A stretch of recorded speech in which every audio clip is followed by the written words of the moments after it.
So this is part 3 of this rainy season garden journal thing I'm trying to do. I'm going to start out with an apology. I had a feedback and apparently the clip of a solifuge suddenly darting at a camera last time was not sufficiently pre-warned. So anytime I do something that I think might be slightly alarming in future, I will be a little bit more explicit in the text on screen beforehand. So if you are someone who might find some invertebrates or small vertebrates threatening in any way, watch out for text saying, and there will be a text warning before, and it should be more specific than last time. So yeah, sort of on with the show, I guess. It's continued to be a fairly dry week. So most of what I've got up to this week is pruning, really. Very often what I'm pruning is actually volunteer woodland, I suppose I could call it. It's self-seeded native trees with some non-native plants thrown in there. But essentially what I'm trying to do is just open up the canopy to make it a little bit easier for other trees and plants that are growing up beneath them to go up, so I can end up creating a more multi-layered situation. Some of these trees would grow dense enough, at least in the early stages, that a lot less would grow underneath them. So by pruning them back, although pruning doesn't usually directly help the tree I'm pruning, it does mean that I can have a lot more together.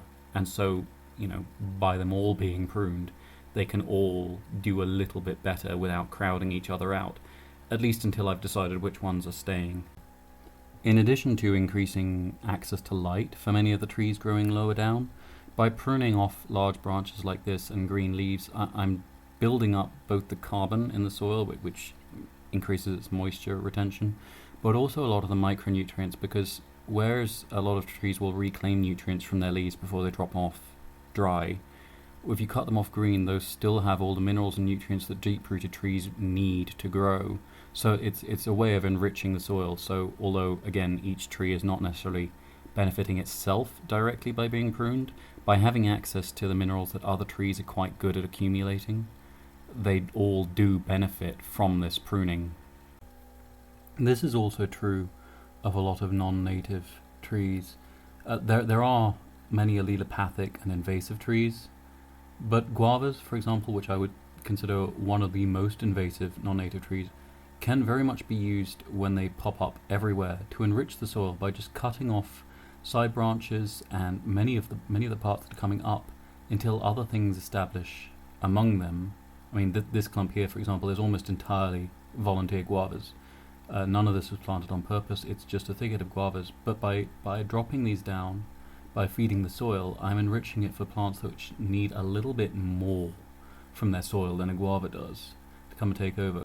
And by keeping the guava in the meantime, you also keep the soil shaded, and you slow the wind around it, which just helps everything to build up in a slightly less harsh environment. An additional benefit I find to pruning guavas is you do tend to get a more chaotic fruiting season. Very often our mature guava trees fruit almost all at once. It's a vast quantity of fruit from a few very large trees, and it gets full of worms before you can really use it.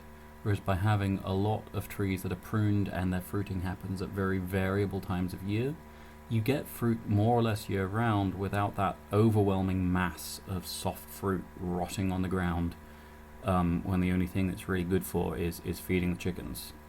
And now to counter the impression that all our trees are saplings, this is a very elderly mango tree, much older than I am, certainly.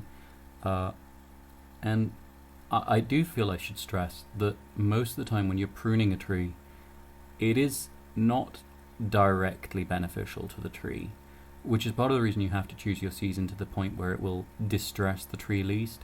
Usually you're going to want to do that when it is growing or when it has just finished fruiting. So this mango tree is not fruiting this year, not in any noticeable way. There's, I think, 3 mangoes on it. Because they're not irrigated, they do tend to fruit on a 2 or 3 year schedule, or at least heavily fruit. Some years this tree will look like its branches are going to break from the weight of the fruit, but just not this year. And as everything starts growing, as the sap starts rising, it does seem to distress them less to cut off. In this case, I'm only cutting off quite small branches, which you can very often do even when they do have fruit on, without depressing them too much. But generally speaking, waiting till they don't have much fruit, or until their fruit is ripe and you're picking it as you prune, seems to be the easiest way to keep them happy. In this instance, I'm mostly doing it for the soil. So again, these are unirrigated. So by enriching the soil with fallen branches, I'm just making it that much easier for the mango to have the moisture it needs year round, and hopefully in the longer run it will improve its fruiting that way. With a lot of the fruit trees, one of the first things you want to do when pruning them is to take off the dead or dying branches. Very often the tree knows which branches are not serving their full purpose, and it's starting to amputate them itself. If you do this with some trees at the wrong time of year, you can open up their wrist disease. So again, you generally want to do this while the tree is growing, which just means its immune system is a little bit more active and it's a little bit more capable of defending the wounds you open up.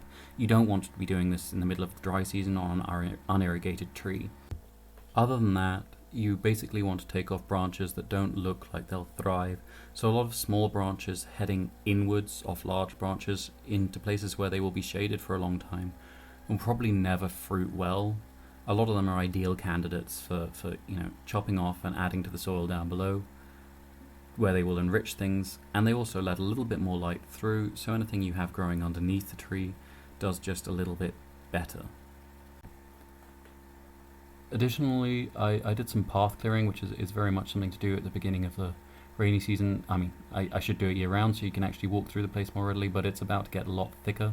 So it's sort of now or watch the thicket close. So this is what I sort of refer to as the maze or the thicket.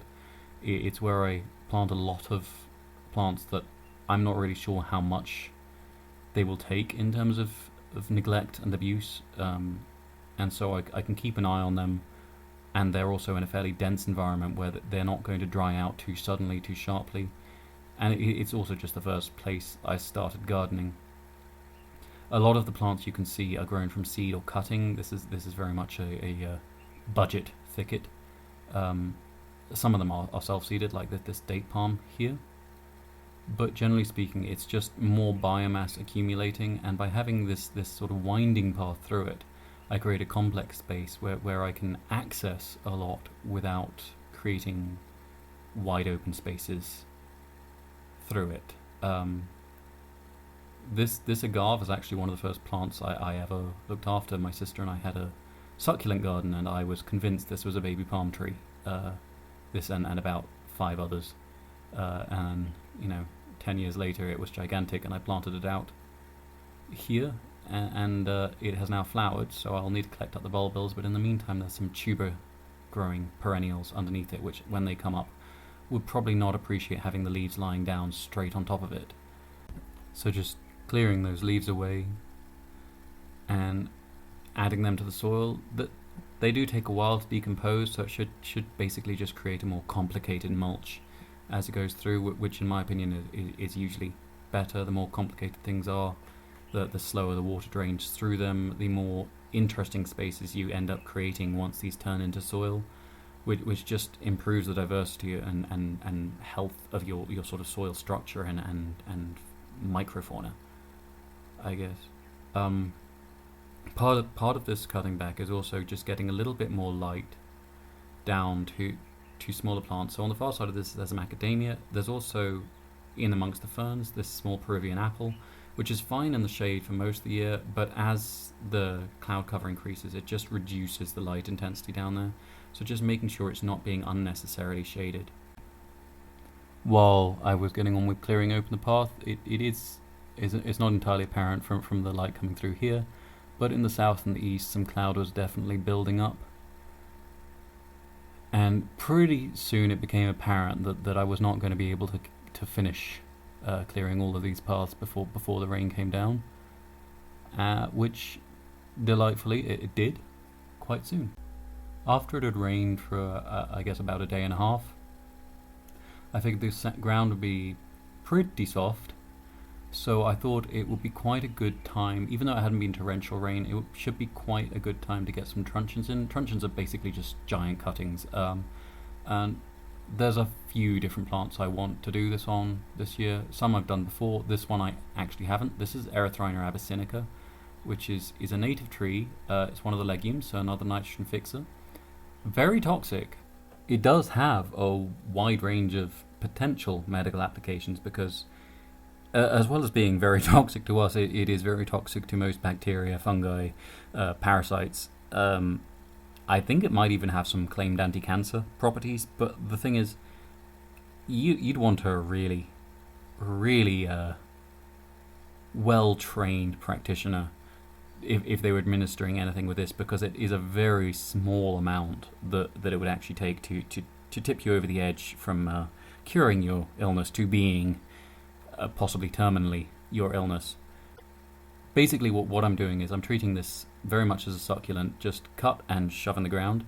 When planting truncheons, very often what I will do is I will dig a hole that is just about deep enough so that I can know that it's not going to fall over. Even if the soil becomes saturated, it's still deep enough that it will support itself to a degree. Even if it ends up sloping over, I want it to stay off the ground so I don't have to replant it. In this soil, there is still a hard pan, which is actually why I didn't do several of the other less drought-tolerant plants that I was planning to do this with. And I left the leaves on 3 of them, but took the leaves off the other 2 because I just basically want to see, before I start doing this more wholesale, how much of a difference that makes. I'm hoping not much difference, because if they grow perfectly merrily with their leaves on, it will save me a certain amount of handling of these, which, like almost everything I see in a plant, it's thorny. It's very thorny. Very, very thorny. Yeah, so I guess, well, once those are in, that is more or less it for this week. I don't think I have anything particularly distressing to end with this week, so yeah, I guess I will next week hopefully actually manage to do the upload on the Monday rather than whenever this ends up going up, which is definitely not Monday because it is Tuesday when I'm doing the voiceover, so yeah, I'm not good at deadlines. So maybe Monday. Call it Monday. One final little update. So last week I planted some pigeon peas in a Ziploc bag, as well as some pawpaw. The week before I planted some masao and masuku, and there's no signs of serious activity yet from the masuku or the pawpaw, but both the pigeon peas and the masao are definitely germinating. The pigeon peas actually look like they'll need planting out pretty soon, so that is pretty positive, I would say. So yeah, so now that really is all for this week, and see you on Call It Monday.